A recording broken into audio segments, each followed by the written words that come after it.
Dan pada hari ini kalau kita tengok apa nih, kayu regang, kayu salib. Mana Yesus? Yesus telah bangkit, amin. Oleh itu tidak kita hanya ada kayu regang saja, amin. Dan pada hari ini kita akan melihat bagaimana ya Tuhan boleh memberi harapan kepada kita. Kerana kita menyambut kematian Tuhan Yesus di kayu salib dan kebangkitannya sejak 2000 tahun, ya.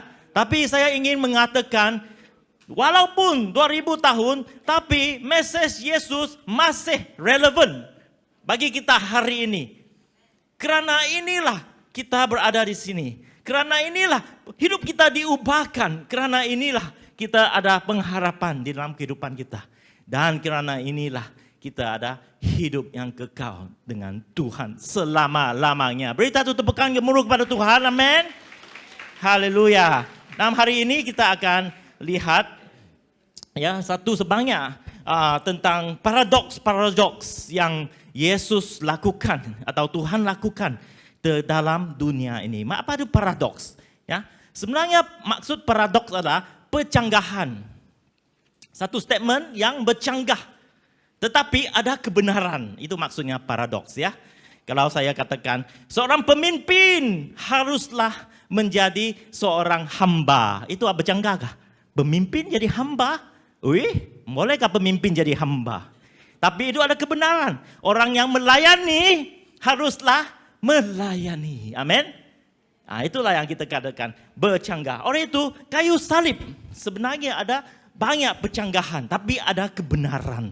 Ya, pertama kehidupan dari kematian, betul? Yesus harus dimatikan supaya kita ada kehidupan. Bercanggah kan?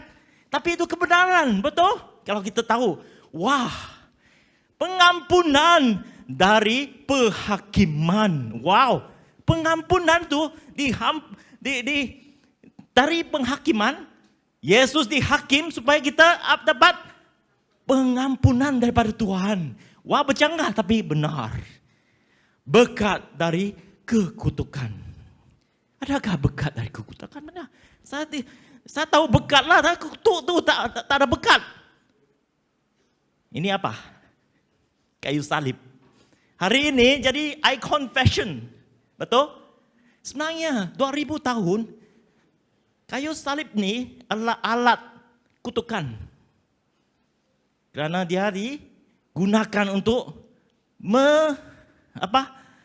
menghukum seorang. Tapi hari ini semua ada kayu salib tu fashion. Betul? Siapa sini pakai kayu salib? Sebagai rantai. Orang yang tak kenal Yesus pun pakai kayu salib. Kenapa kamu pakai kayu salib? Itu fashion. Fashion. Tatu, fashion. Kayu salib tu. Amin. Bercanggah. Kutuk menjadi berkat. Amin. Itulah pencanggahan yang paling besar yang kita tahu daripada Tuhan. Sebenarnya Tuhan bukan bercanggah, tapi ada kebenarannya yang Tuhan ingin sampaikan. Amin. Orang Yahudi itu apa? Di Israel orang Yahudi belum kenal Yesus, tapi Yesus adalah seorang Yahudi. Dia menjadi pengorbanan supaya seluruh dunia mengenal dia. Dan dari seluruh dunia mereka bawa Injil itu kembali kepada orang Yahudi. Inilah yang terjadi pada hari ini. Kalau kita lihat, ya, seluruh dunia mengenal Tuhan. Hanya orang Yahudi yang belum kenal Tuhan. Tapi inilah yang Tuhan ingin membawa kembali Injil kepada orang-orang Yahudi melalui kehidupan kita semua. Ini rencana Tuhan yang paling mulia dalam kehidupan kita. Oleh itu, saya selalu ingin mengatakan kepada semua yang ada di sini. Ada rencana Tuhan yang termulia dalam kehidupan kamu. Amin. Boleh katakan kepada saudara kiri dan kanan kamu, ada rencana Tuhan dalam kehidupan kamu. Amin. Kalau kita datang hari ini, bukan kerana rencana Tuhan, kerana kita datang sini dijemput oleh orang kawan-kawan, jangan risau kerana Tuhan telah memikirkan namamu dan membawa kamu ke sini untuk mengenal Dia. Inilah ada rencana Tuhan Dia. Amin. Untuk kita apabila kita berada di gereja. Dan kita akan lihat betapa besarnya Tuhan dan apa paradoks yang kita akan lihat juga dan bagaimana Ia dapat membina kehidupan kita. Amin. Kerana message Yesus bukan 2000 yang tahun dahulu, tapi relevan hari ini untuk membina semua yang ada di sini. Ada amin di sini? Ada amin. Haleluya. Mari kita lihat firman Tuhan daripada Markus 15 ayat 33 sampai 39 dan kita akan baca selepas kita baca aku akan doa. Amin. Mari kita bacakan. Berdiri semua.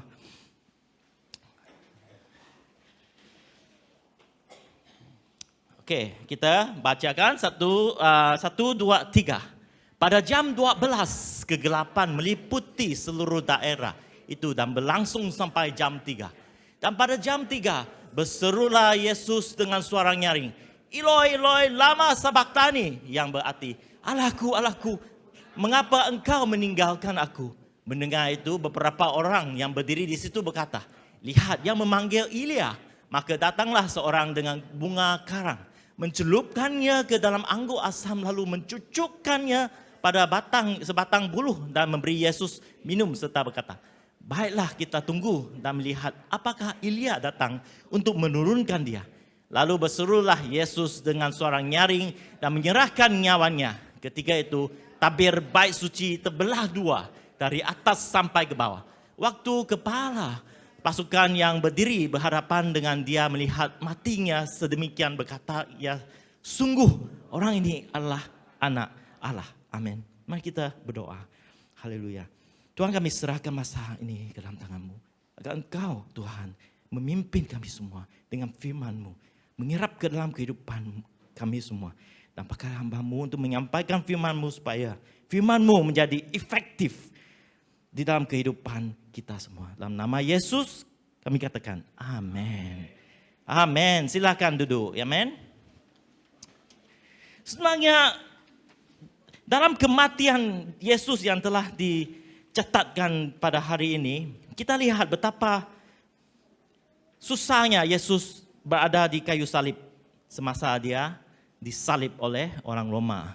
Sampai mereka terpaksa memberikan dia minuman asam, anggur asam. Anggur asam itu sebenarnya adalah untuk membolehkan seorang menahan kesakitan, ya.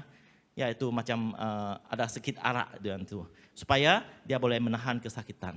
Dan pada hari ini kita lihat 3 benda yang telah berlaku pada kayu salib yang kita bacakan tadi. Kerana semua ini adalah walaupun bercanggah dengan satu sama lain, tapi adalah satu message yang sangat-sangat penting untuk kehidupan kita. Amin. So satu daripadanya adalah ada terang dalam melalui kegelapan, ya. Kita ada slide kah? Terang melalui kegelapan. Ya, pada waktu Yesus disalibkan itu hari, ya sebenarnya pukul 12, ya. Dan satu kegelapan meliputi seluruh daerah itu. Orang yang mentelitikan perkara ini mengatakan, oh, terjadilah gerhana matahari atau bulan. Saya pun tak tahu. Matahari atau bulan pada hari itu. Di mana matahari ditutupi oleh bulan dan seluruh tempat menjadi gelap. Dan pada hari itu keadaan menjadi gelap. Tapi saya ingin mengatakan bahwa ada terangnya melalui kegelapan. Kegelapan sebenarnya adalah masa di mana kita tidak ada harapan. Betul? Kalau orang menyatakan, oh, saya dalam masa kegelapan. Maksudnya, saya mungkin berada dalam depresi. Atau orang mengatakan, oh, masa ini sangat gelap.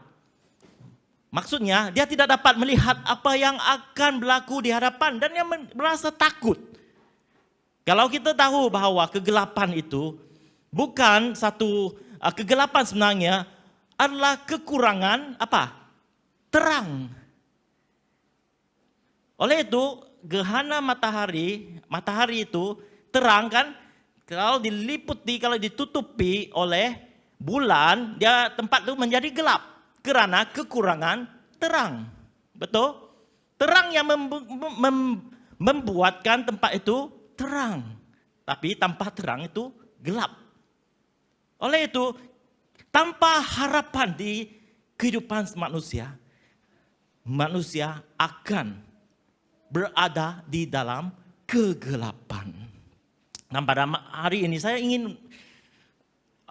berasa Tuhan itu ingin menunjukkan kepada kita bahwa kalau manusia tanpa Tuhan ada kegelapan dalam kehidupan.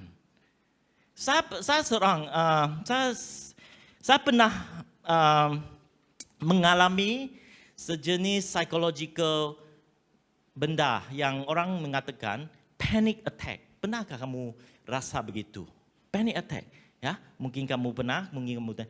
Ada masanya dahulu lah sebelum saya mengenal Tuhan, saya duduk di satu tempat makanan. Saya masih ingat di situ dekat siang-siang ada satu tempat ya. Saya duduk di sana. Masa itu suddenly dalam jangka 1 minit saya terasa macam reality setback. Wah, semua menjadi real. Dan hati saya terus kehilangan harapan. Seperti fear come into my heart. Attacking me. Saya terasa sebegitu. Tapi agak pendeklah perasaan itu.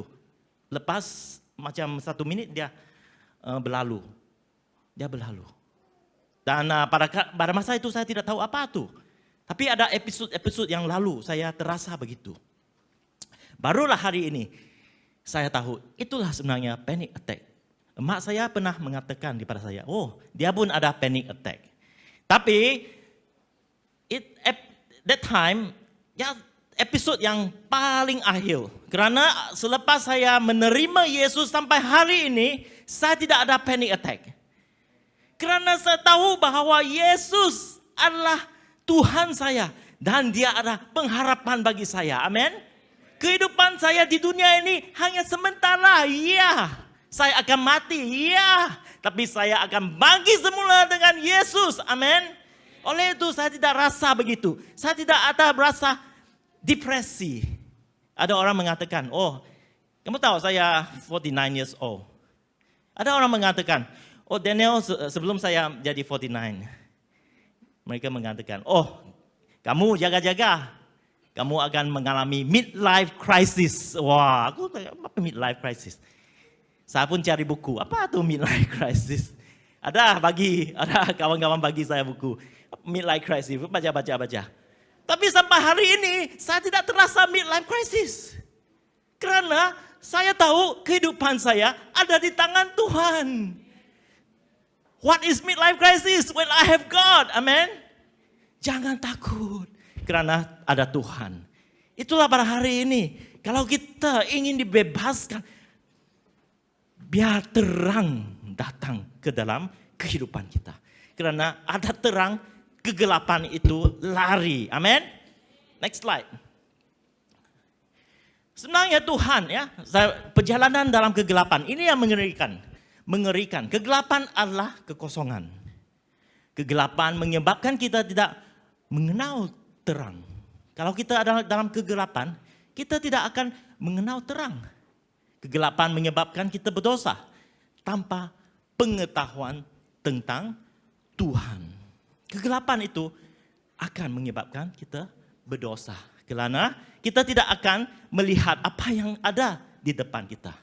Dan itulah kadang-kadang kita katakan, walaupun kita ingin membuat baik, tapi kita tidak tahu apa itu baik. Dan kita mungkin terjatuh dalam dosa. Next slide. Dalam firman Tuhan ya, pada mulanya Allah mencipta langit. Ini kejadian. Dan bumi. Bumi belum berbentuk dan kosong. Gelap gulita. Inilah. Bumi gelap gulita. pada permulaannya. Tapi apa yang Tuhan lakukan? Dan roh Allah melayang-layang di atas permukaan air. Lepas tu Tuhan katakan apa? Biarlah terang datang. Amin. Let there be light. Let there be light. Kehidupan kita gelap gelita. Seperti Yesus di kayu salib. Terasa gelap gelita. Tapi kita tahu pengakhirannya. Terang telah datang kerana Yesus disalib di kayu salib. Dan terang Tuhan. Oleh itu, Tuhan inginkan terang datang ke dalam kehidupan kita. Amin. Kalau hari ini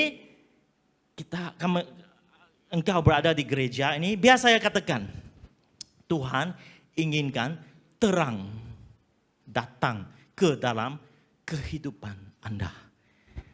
Tuhan tahu ada kegelapan yang manusia harungi dalam kehidupan. Tidak kira betapa suksesnya. Banyak orang yang belum kenal Tuhan, tapi sukses, betul. Memang sukses, tapi kita tahu ada kegelapan. Ada kekosongan yang tidak dapat dipenuhi dengan apa-apapun di dunia ini. Banyak orang yang telah menjadi sukses, akhir-akhirnya mengenal Tuhan. Kenapa mereka mengenal Tuhan? Kerana mereka terasa sukses dan walaupun begitu masih kosong. Oleh itu kembalilah kepada Tuhan. Amin. Puji Tuhan pada ini. Amin. Ada amin di sini. Oleh itu untuk kita pada hari ini, apa yang penting adalah Tuhan ingin mencurahkan terangnya ke dalam kehidupan kita. Amsal ini mengatakan, seperti air mencerminkan wajah, demikianlah hati manusia mencerminkan manusia. Itu hati mesti ada terang. Kalau tidak, kita akan tidak mempunyai terang. Keseluruhan hidup kita, termasuk wajah kita, tidak akan menjadi terang. Pernahkah kita merasa begitu? Muram saja. Apalah hari ini? Oh, susah. Kerja lagi. Tapi apabila ada terang, ada harapan. Oh, Yesus ada. Dia akan menolong saya. Berusaha. Akan mendapat apa yang saya inginkan. Wah, terang datang. Amin. Inilah yang dimaksudkan. Terang akan datang apabila kita meletakkan Yesus dalam kehidupan kita. Kerana hati manusia memang ada kegelapan. Next slide. Yohanes 1:4-5 yang mengatakan, dalam dia ada hidup dan hidup itu adalah terang manusia. Dalam dia, siapa dia? Yesus. Ada hidup. Dan hidup itu adalah terang manusia. Terang itu bercahaya di dalam kegelapan. Dan kegelapan itu tidak menguasainya. Amin. Kegelapan tidak boleh menguasai terang. Hari ini kalau kita switch off all the light in this hall, memang gelap. Gelap gelita. Bayangkan saya ambil handphone saya, bukalah. Apa tu? Aplikasi. Torchlight, ya, torchlight. Terang kan? Terang. Kerana kegelapan itu tidak menguasai terang, tapi terang yang menguasai kegelapan. Yesus mengambil kegelapan manusia dan menyalibkan bersamanya. Terangnya bercahaya di dalam kegelapan Anda supaya kita mempunyai harapan baru.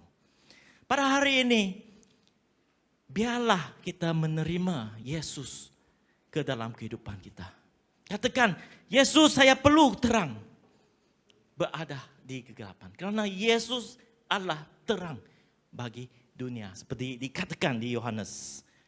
Firman Tuhan menjadi terang. Dan terang itu datang ke dunia ini bersamaan dengan kita. Dan pada hari ini kita boleh mengatakan syukur pada Tuhan kerana ada harapan dalam siapa yang mengenal Tuhan Yesus. Amin. Ada amin di sini? Oke. Poin yang kedua yang saya ingin sampaikan. Oke. Jesus gave his life. Oke, slide ini ya, saya terlupa saya. Jesus gave his life on the cross for anyone who believe. We are not redeemed by silver or gold. Jesus paid for it with his blood. You know, dalam Yohanes 3:16 yang mengatakan Tuhan sangat-sangat mengasihi manusia di dunia ini. Kalau seorang pria mengatakan kepada seorang cowok, laki lah, katakan kepada seorang perempuan, ya, kita lakukan film TikTok sedikit, TikTok. Bayangkan di TikTok. Ini yang ditanya oleh perempuan. Betapakah kamu mengasihi saya kepada laki itu? Apa laki itu kata? Oh, saya mengasihi kamu dengan keuangan saya seluruh ada di bank account saya. Tunjuklah keuangan itu. 100.000. Terharulah perempuan itu. Tak cukup. Itu hanya 100.000 saja. Lepas itu jawab kata, oke, saya ada 3 rumah. Land title buka dia. Wah, terharu kan? Secure. Tapi perempuan itu kata, tidak cukup. Wah, apa boleh buat nih? Apa laku katakan? Saya akan bagi kamu seluruh apa yang aku pakai ini. Calvin Klein. Ada Jojo Armani QQ, apa itu QQ? Quality apa? Apa tuh? Yang QC ya, CQ. CQ tuh mahal tuh. Oleh belt YSV ya, West Saint Lawrence. Saya selalu tengok orang pakai itu. Beribu-ribu tuh. Bagi ya. Lepas itu perempuannya tak cukup. Apa yang ada di tangan kamu? Ada jam tangan Rolex. Bagi. Cukupkah? Perempuan itu kata tak cukup. Cinta kamu masih tak cukup. Kenapa? Karena kamu belum kasih hidupmu kepada dia. Betul? Perempuan yang kata betul. Amin. Keseluruhan cinta dapat dibuktikan dengan keseluruhan hidup. Oleh itu, Yesus memberikan hidupnya untuk manusia. Tidak ada lagi yang dapat diberikan. Nyawa dia sendiri. Tuhan datang untuk disalib oleh manusia. Untuk memberikan hidup kepada manusia. Cinta sebenar. Cinta kasih yang tidak boleh diragu-ragu. Karena inilah kasih Tuhan kepada manusia. Oleh itu Yohanes 3:16 sangat-sangat menunjukkan kasih Tuhan. Bagi orang yang tidak kenal Tuhan memang mereka tidak tahu betapa besarnya kasih Tuhan. Karena masih ada kegelapan. Oleh itu pada hari ini biarlah Tuhan menunjukkan cahayanya ke dalam kehidupan kita.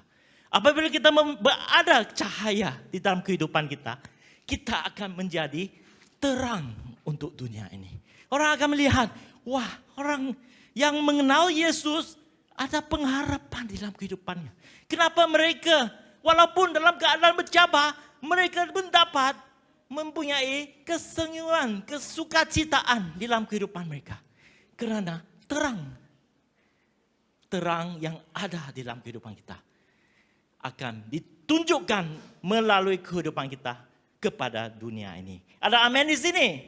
Oleh itu rencana Tuhan adalah untuk kita semua. Karena Tuhan ini menunjukkan terang yang ada di dalam kehidupan kita kepada seluruh dunia. Dan poin yang kedua yang saya ingin sampaikan, paradoks yang kita katakan adalah ada penyatuan melalui pemisahan. Pemisahan sebenarnya ada penyatuan. Pemisahan Yesus daripada Tuhan pada masa itu. Ada penyatuan kita bersama dengan Tuhan. Seperti yang dikatakan pada jam 3 berserulah Yesus dengan suara nyaring. Eloi, Eloi, lama sabatani, yang mengerti Allah Allahku, mengapa engkau meninggalkan aku. Yesus pada masa itu meletakkan dosa-dosa manusia ke dalam kehidupan dia. Dosa yang kita lalui, dosa yang ada pada seluruh bahagian kita diletakkan kepada Yesus. Oleh itu kita katakan apabila Yesus menanggung dosa dunia, dia tidak boleh bersamaan dengan Tuhan. Dan pada saat itu dia terpisah daripada Tuhan. Dan yang mengatakan Eloi, Eloi atau Allah, Allahku, mengapa engkau meninggalkan aku? Ini bukan kenapa Yesus berasa begitu ya. Ini satu petunjuk kepada Mazmur 22. Oke, kita lihat apa tuh Mazmur 22. Mazmur 22 pada masa itu kalau seorang rabai ya, Yesus dikenali sebagai rabai, seorang teacher. Kalau rabai ingin menunjukkan sesuatu di firman Tuhan, pada masa itu firman Tuhan itu tidak ada nombor-nombor yang seperti yang kita ada kan. Nombor 22, firman Tuhan. Mazmur 22, Mazmur 23, Tuhan gembalaku. Tidak. Apa yang mereka ingin tunjukkan pada masa itu, apa reference dia, mereka harus menyatakan, menyebut perkataan pertama. The first word dalam firman itu. Dan mereka yang mendengar terus akan otomatik menghafalkan. Kerana orang Yahudi pada masa itu sangat-sangat menghormati firman Tuhan. Mereka akan menghafalkan. Oleh itu pada hari itu Yesus mengatakan Eloi, Eloi lama sabachthani, sebenarnya yang menunjukkan apa yang telah dinubuatkan oleh Mazmur 22. Di mana seorang raja akan disalib, akan dimatikan. Dan nubuatan itu telah ditulis sekira 400 tahun yang dahulu sebelum Yesus dilahirkan. 400 tahun yang dahulu. Nubuatan bahwa seorang raja akan disalib. Untuk apa? Untuk penduduk atau untuk orang-orangnya. Pemisahan ada penyatuan. Oke, next slide. Inilah yang dikatakan Mazmur 22. Kalau kita bacakan Mazmur 22, kita tahu apa maksudnya. Dan pada akhirnya Mazmur 22 memegahkan Raja Tuhan pada akhirnya. Yesus disalib supaya Tuhan dapat dimegahkan oleh orang, bukan orang Israel saja, tapi seluruh dunia. Pada hari ini kalau kita katakan, siapa yang orang yang paling terkenal di dunia ini? Namanya tidak dapat namanya semua orang kenal, yaitu Yesus, betul? Sampai shopping mall pun orang menyanyi. Silent night, holy night. Semua orang kenal dia. Musim Christmas. Mungkin Easter tak ada nyanyi lagu Easter lah. Tapi Christmas tu semua orang kenal Yesus. Sampai hari ini. Tidak ada orang yang paling popular. Kalau kita katakan Beatles. Siapa kenal Beatles? Orang-orang muda masih kenal Beatles lah? Adalah sikit-sikit yang sentimental yesteryears. Tapi kebanyakan orang muda tak kenal Beatles. Siapa itu Ringo? People like Betty mungkin tak kenal juga. Itu lama-lama. Bapak saya punya time. Ringo Starr. Apa lagi? Paul McCartney. Apa lagi? John Lennon. Satu lagi saya tak kenal. Saya pun lupa. Tapi masa itu terkenal sampai mereka mengatakan, we will be more popular than Jesus. Tapi hari ini tak ada orang kenal. Orang muda tak kenal. Siapa? LC kenal? Beatles. Tak kenal kan? Tapi Yesus kita kenal. Sampai hari ini, 2000 tahun dan dahulu. Sampai ke hari ini. Kerana dinyatakan di Mazmur 22 bahawa keseluruhan dunia akan mengenal Tuhan melalui dia. Amin.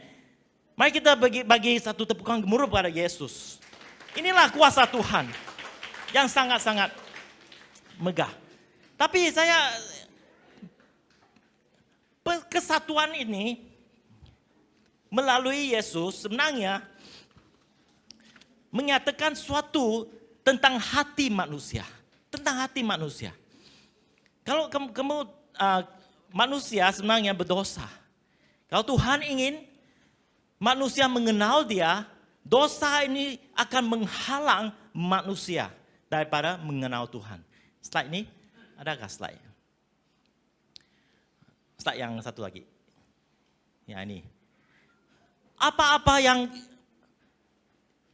manusia ingin buat untuk mengenal Tuhan akan dihalang oleh dosa. Kalau kita katakan good deeds, perbuatan yang baik. Berapa perbuatan yang baik yang kita dapat lakukan untuk memuas Tuhan? Moral life, untuk hidup sebagai seorang yang saleh. Betapa salehkah Anda boleh hidup sampai mengenal Tuhan? Atau ke gereja? Kenapa ini tidak boleh dilakukan sampai kita mengenal Tuhan? Kerana ada dosa. Walaupun betapa baiknya kamu, tetap ada dosa. Dosa apa? Self-righteousness. Tuhan, saya sangat baik. Tuhan, saya sangat baik. Self-righteousness. Dosa untuk buat kebaikan. Saya selalu ada tengok TikTok. Sina, sorry ya. TikTok. Ini selalu keluarlah telefon saya. Tak tahu kenapa. Tidak sengaja tangan saya macam ni. TikTok lah. And then saya tengok ada orang yang film ya, seperti dia bagi orang yang seorang pengemis. Dan macam bagilah atau accidentally buat, dan pengemis itu sangat happy. Ya, bagus. Tapi sebenarnya intention of the TikTok adalah memegah orang yang bagi. Betul? Ke belakangnya, kenapa dia mau tunjuk kepada TikTok tu untuk melakukan kebaikan tu adalah kerana dia ingin memegahkan dia sendiri. Amen. So good deeds doesn't menyatukan orang kepada Tuhan. Moral life. Kalau kita kata moral life, juga tidak boleh menyatukan kepada Tuhan. Atau pergi ke gereja. Atau menjadi seorang Kristen. Kalau kita mau jadi orang Kristen, sangat mudah saja. Ada 3 dan 4 atau perkataan yang kamu harus hafal. Datang ke gereja, mesti. Hari kebaktian Ahad, mesti. Senang saja. Hafal 2 perkataan. Haleluya.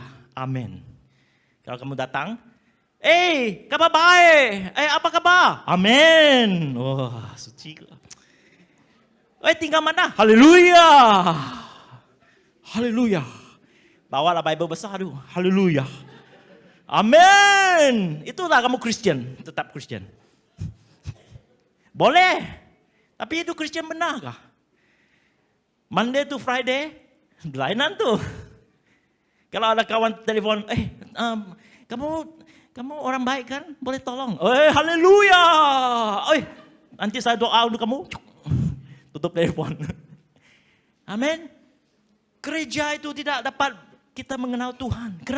Kenapa? Kerana ada dosa. Dosa yang menghalang kita daripada mengenal Tuhan. Hanya Yesus saja yang boleh kita mengenal Tuhan. Kenapa? Kerana Yesus mati atas dosa kita. Amin. Ada satu contoh. Kalau kita tidak percaya dosa ini, saya bagi contoh. Hati manusia. Contoh yang begitu. Ada 2 orang peniaga yang selalu bersaing satu sama lain. Bersaingan. Kalau dia buat satu benda yang untuk jualan dia diskaun, saya pun mau diskaun. Wah, kalau dia beli sebuah kereta, oh saya pun mau beri 2 buah kereta. Begitulah, persaingan hebat. Ada suatu hari, seorang malaikat datang kepada peniaga ini, dan malaikat itu mengatakan, wah, saya ingin bagi berkat kepada kamu. Tapi ada syaratnya. Apa yang kamu minta, saya akan ganda 2 berkat untuk dia. Kalau kamu minta sebuah kereta, 2 buah yang akan dapat. Persaingan tuh. Kalau kamu minta sebuah rumah, 2 buah yang dia akan dapat. Kalau kamu minta 1 gunung emas, 2 gunung emas yang akan dia dapat. Wah. Kamu tahu dia minta apa? Malaikat, saya ingin minta mata saya dibutakan. Supaya 2 mata dia dibutakan. Itulah dosa manusia. Betul. You can relate to this, can you? Kita paham. Memang manusia, kalau kita beritakan kepada anjing, anjing tak paham. Tapi manusia paham. Kenapa? Karena kita tahu itu dosa. Dan kadang-kadang kita akan buat juga dosa begitu. Betul? Dosa itu yang menghalangkan kita daripada Tuhan. Walaupun kebaikan yang kita lakukan. Oleh itu, Yesus ingin menyatukan kita kembali bersama dengan Tuhan. Hanya melalui darah Yesus. Hanya melalui salib. Hanya melalui pengorbanan saja. Dapat kita kembali kepada Tuhan. Okay, next slide. Pada hari ini, saya ingin memperkenalkan kepada kita juga. Kadang-kadang kita katakan, oh Tuhan, selepas saya menerima kamu, bagaimana saya boleh diubahkan menjadi orang yang mengenal kamu lebih lagi. Inilah Roh Kudus. Yesus mengatakan, jikalau aku tidak pergi, penghiburan itu tidak akan datang kepadamu. Tetapi jikalau aku pergi, aku akan mengutuskan dia kepadamu. Tuhan akan datang ke dalam kehidupan kita melalui Roh Kudus. Dan Roh Kudus akan pimpinkan kita. Bukan kerana kita tidak dapat, kita katakan, saya tidak akan lakukan dosa. Manusia tetap akan berada dalam dosa. Tapi Roh Kudus yang akan membolehkan kita tidak berdosa.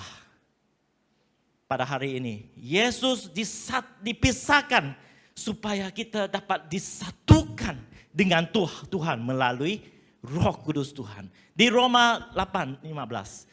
Sebab kamu tidak menerima roh kebudakan yang membuat kamu menjadi takut lagi. Tetapi kamu telah menerima roh yang menjadikan kamu anak Tuhan.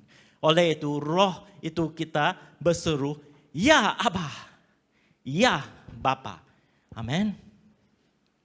Saudara-saudari, saya ingin memberi satu picture, satu hubungan antara bapa dan anak.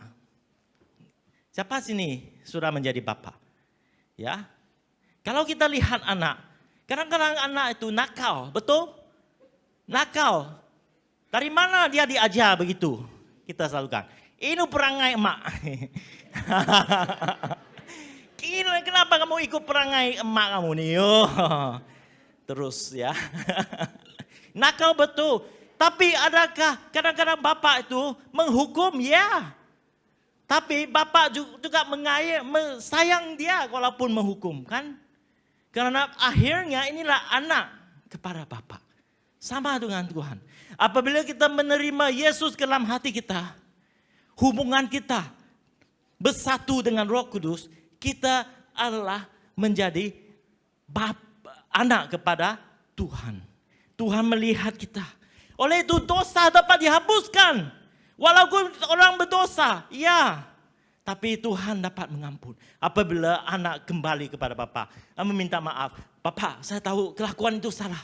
Saya minta ampun, saya tidak akan lakukan lagi. Inilah yang dikatakan hubungan. Dan melalui Roh Kudus saja yang dapat mengembalikan kita kembali bersama dengan Tuhan. Saya ingin mengatakan begini.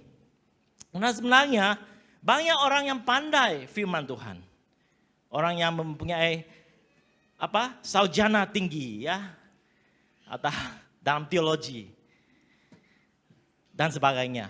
Tapi kalau tidak ada Roh Kudus di dalam kehidupan mereka, apa yang ada hanyalah pikiran, hanyalah adalah firman Tuhan tanpa roh, dan mereka tidak akan mengenal Tuhan sebagai Bapa. Konsep-konsep teologi bagus, semuanya tapi kenalkan mereka terhadap Tuhan sebagai Bapa? Tidak. Hanya melalui Roh Kudus saja.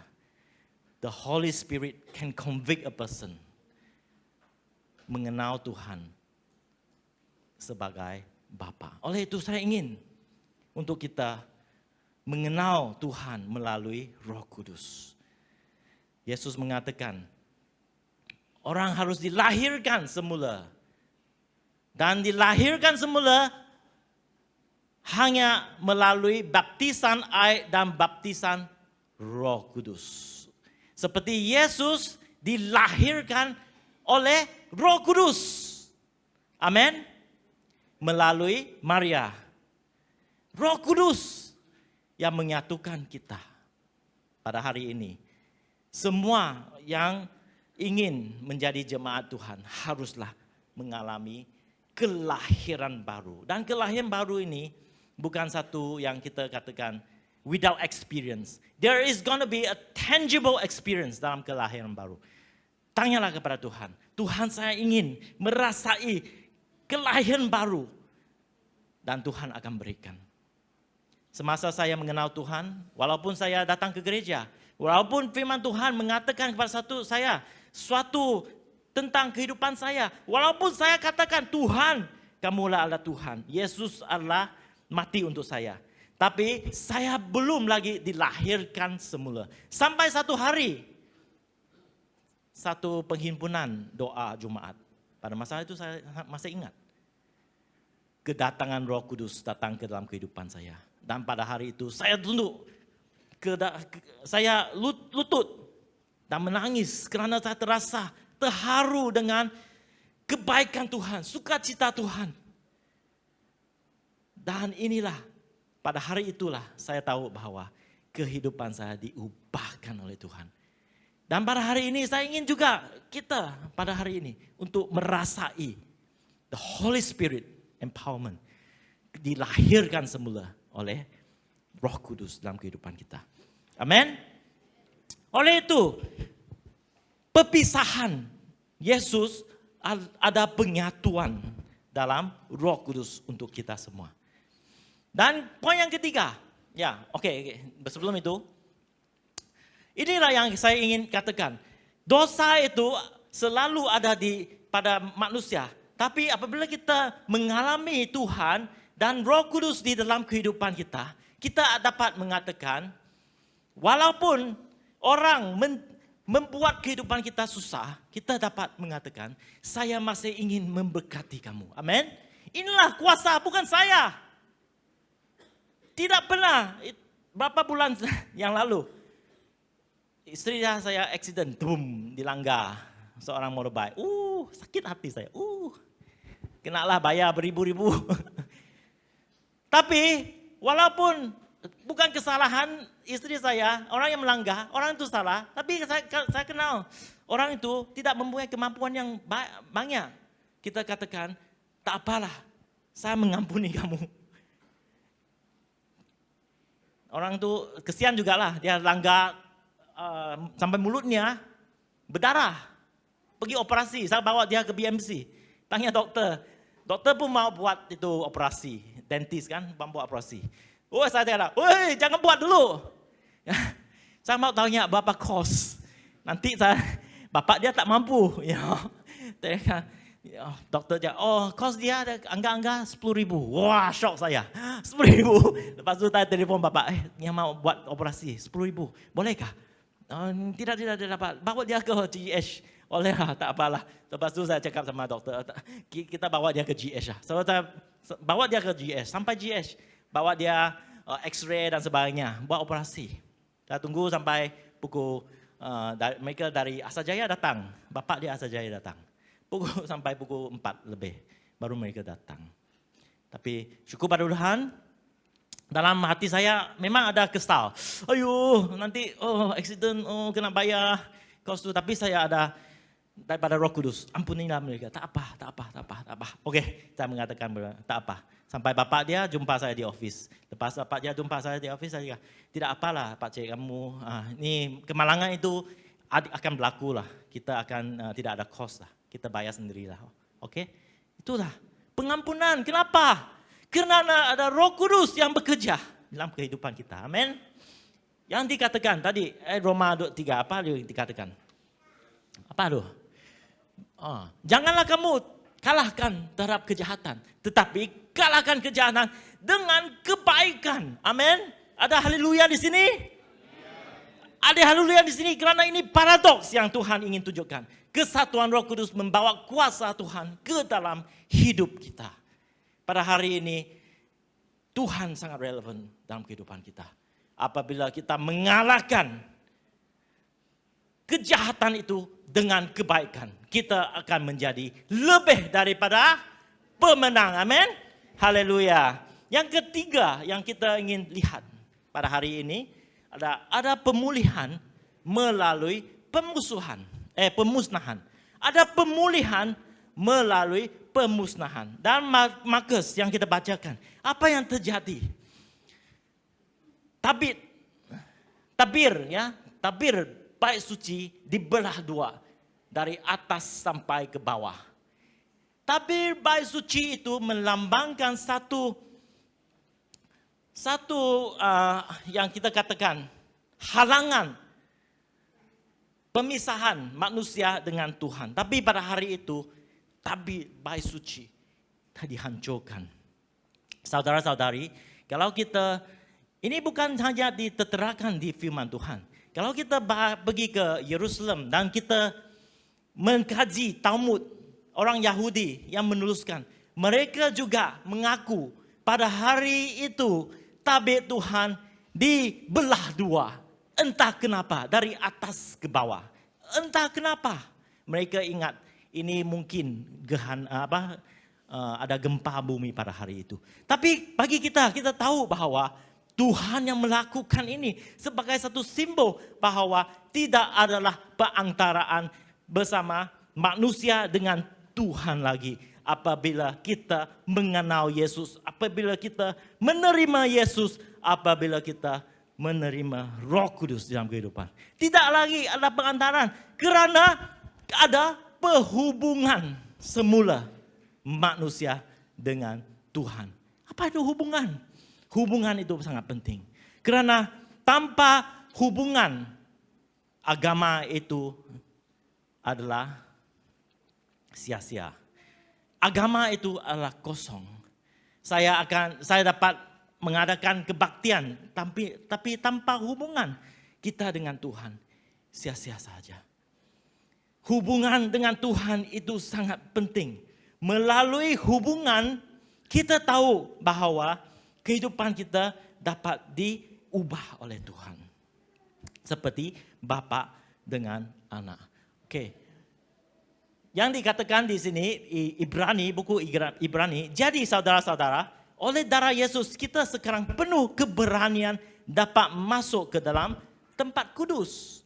Tempat kudus Tuhan kita berani masuk. Kenapa? Kerana Ia telah membuka jalan yang baru dan yang hidup bagi kita melalui tabir, yaitu dirinya sendiri. Dan kita mempunyai seorang imam besar, yaitu Yesus, sebagai kepala rumah Allah. Kerana itu, marilah kita menghadap Tuhan dengan hati yang tulus, ikhlas, dan keyakinan iman yang teguh. Oleh kerana hati kita telah dibersihkan dari hati nurani yang jahat. Dan tubuh kita telah dibasuhkan dengan air yang murni. Hati kita telah dibersihkan. hati kita telah ditukar, yang dibersihkan dari hati nurani, hati jahat, dibasuhkan dengan air yang murni. Bersih dan dibasuh hati kita. Ada satu gambar yang saya ingin tunjuk.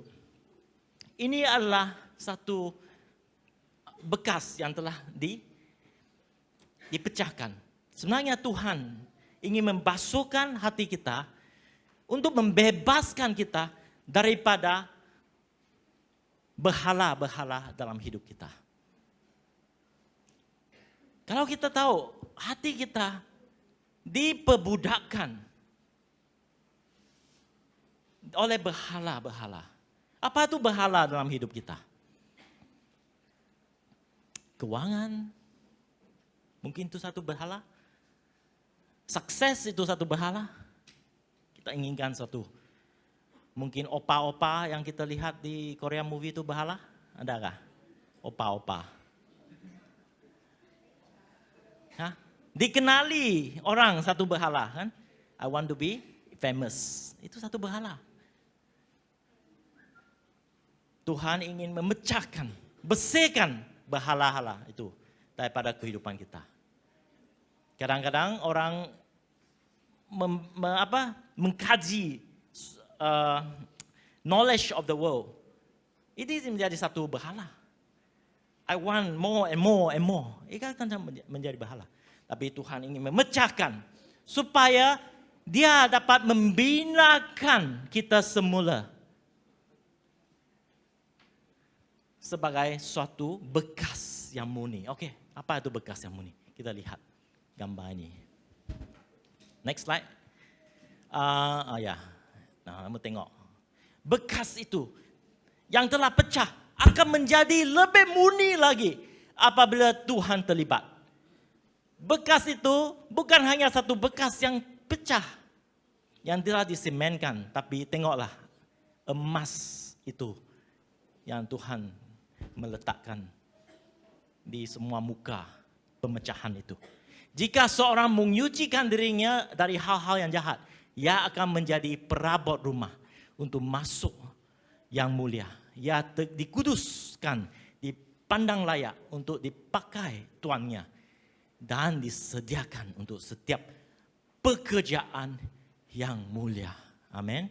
Oleh itu, saudara-saudari, pada hari ini saya ingin bukan kita datang untuk kebaktian Easter sahaja, tapi untuk mengetahui bahwa Tuhan ada suatu rencana yang sangat baik.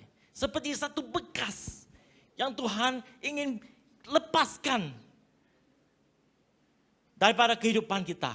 Dan disempurnakan semula dengan emas, dengan kebaikan Tuhan, dengan kuasa Tuhan di dalam kehidupan kita.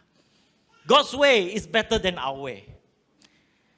Perjalanan rencana Tuhan adalah lebih tinggi daripada rencana kita. His plan is bigger than our plan.